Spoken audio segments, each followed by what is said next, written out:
Hello everyone, আসসালামু আলাইকুম। আশা করি সবাই ভালো আছেন। আলহামদুলিল্লাহ, আপনাদের দোয়া ভালোবাসা আমরা অনেক ভালো আছি। অনেক দিন পরে আবার ছোট্ট একটা মিনি ব্লগ নিয়ে আসলাম আপনাদের সাথে। ইন্টারেস্টিং একটা ভিডিও দেখবেন সবাই।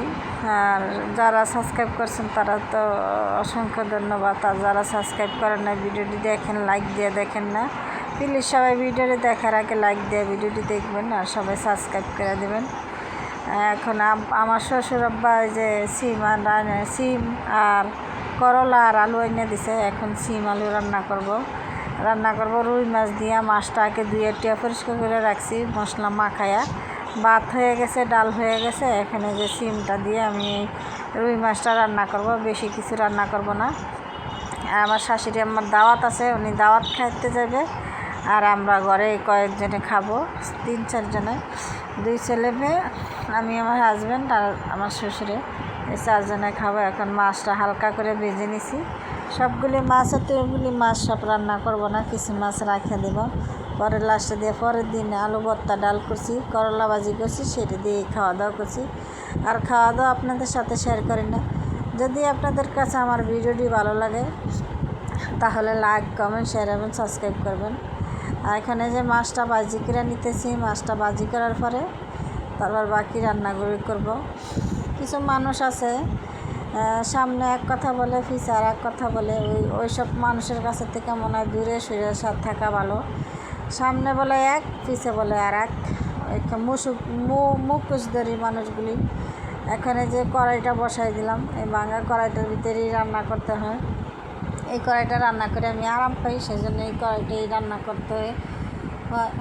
আর কারেন্টও ছিল না, তাপও নাই, চুলার কেমন তাপ কমে গেছে গা।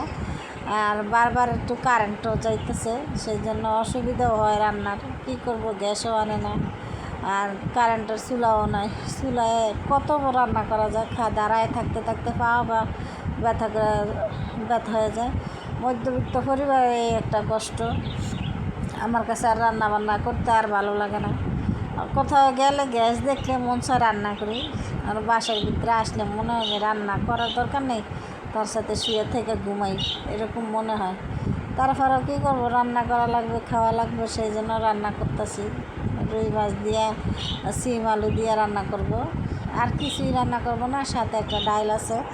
আর কালকের অনেক তরকারি আছে, সেই তরকারি দিয়ে তারপর রান্না করব।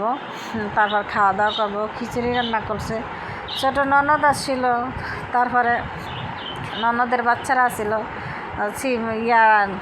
খিচুড়ি রান্না করছিল, মুরগি রান্না করছিল, রুই মাছ রান্না করছি। ওগুলি তরকারি একটু একটু করে আছে, না হইলে চলবে না, যা আছে তাতে চলবে না, সেই জন্য রান্না করতেছি।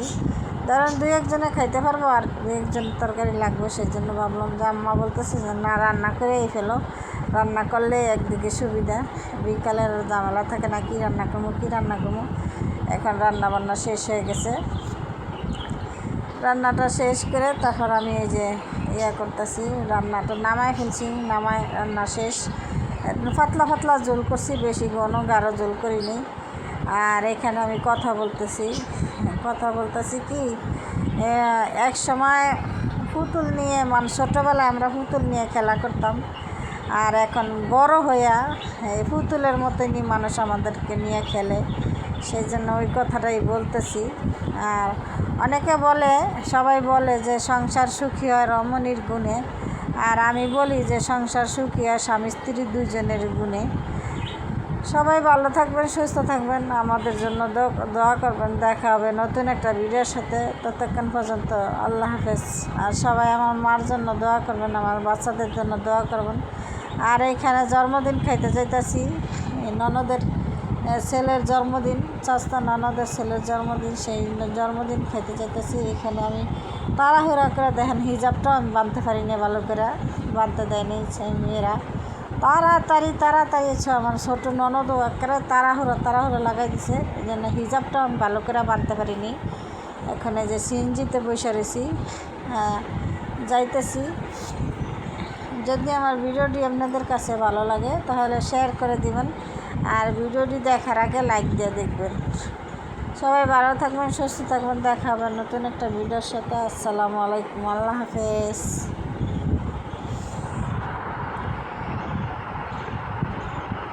আর আমাদেরকে মধ্য বাড্ডা ব্রিজের সামনে নামাই দিছে। আমি তো আর জানি না, নানির বাড়ির মোড় কাজে মধ্য বাড্ডার ব্রিজের সামনে নামাই দিছে, তো সেইখান থেকে আবার রিক্সা দিয়ে যাওয়া লাগছে।